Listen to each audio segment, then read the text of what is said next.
નમસ્કાર દર્શક મિત્રો, ધ લોકસત્તા શોમાં આપનું સ્વાગત છે। બાંગ્લાદેશ સામેની જીત સાથે ભારતે એશિયા કપ 2025ની ફાઇનલમાં પોતાનું સ્થાન નિશ્ચિત કરી લીધું છે।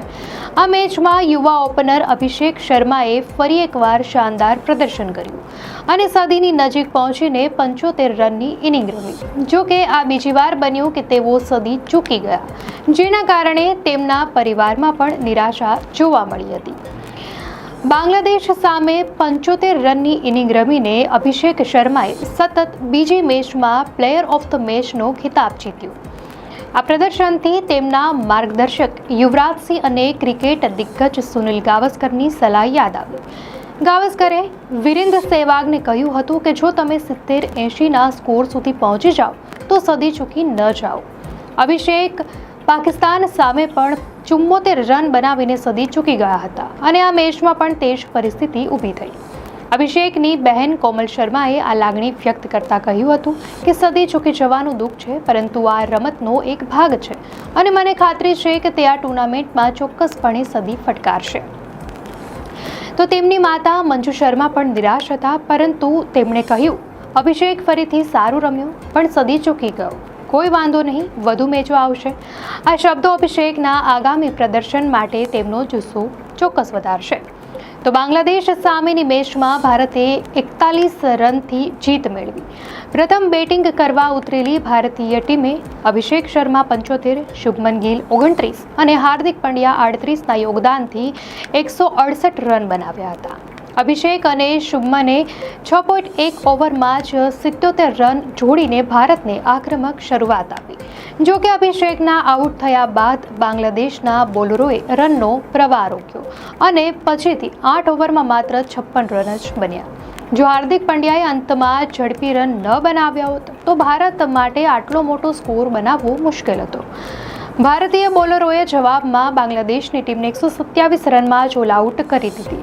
કુલદીપ યાદવ 3 વિકેટ, વરુણ ચક્રવર્તી અને જસપ્રીત બુમરાહ બંને 2-2 વિકેટના શાનદાર પ્રદર્શને બાંગ્લાદેશની બેટિંગ લાઇનઅપને ધ્વસ્ત કરી દીધી। બાંગ્લાદેશ માટે સૈફ હસને સૌથી વધુ 69 રન બનાવ્યા, પણ અન્ય કોઈ બેટ્સમેને 2 આંકડા સુધી પહોંચી શક્યો નહીં। આ મેચમાં બાંગ્લાદેશના ફિલ્ડર ઝાકર અલીએ અભિષેકનો કેચ છોડ્યો ત્યારે અભિષેક માત્ર 7 રન પર હતો, જે બાંગ્લાદેશને ખૂબ મોંઘો પડ્યો। ભારતીય ટીમે પણ ફિલ્ડિંગમાં 5 કેચ છોડ્યા હતા, પણ બાંગ્લાદેશના બેટ્સમેન ભારતના સ્પિનર કુલદીપ, વરુણ અને અક્ષર પટેલનો સામનો કરી શક્યા નહીં। અભિષેક શર્માએ આ સિઝનમાં તેમના પ્રદર્શનથી ઘણા રેકોર્ડ બનાવ્યા છે।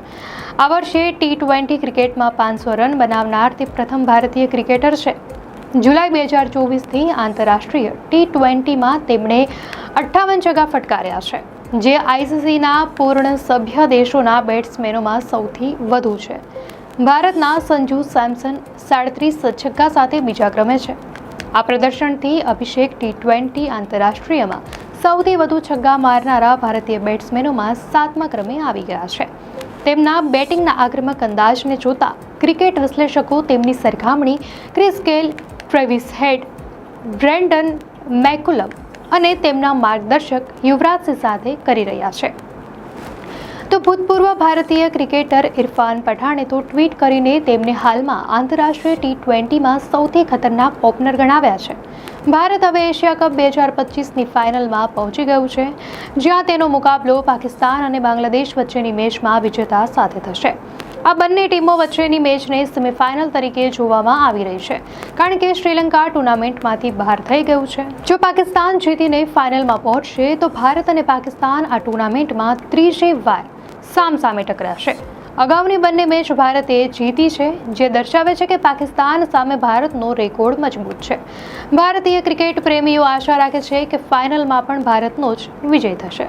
તો દર્શક મિત્રો, અંગે આપની શું પ્રતિક્રિયા છે અમને કોમેન્ટમાં ચોક્કસથી જણાવશો, અને જો આપને આ વિડીયો સારો લાગ્યો હોય તો વિડીયોને લાઇક કરો અને ચેનલને સબસ્ક્રાઇબ કરો।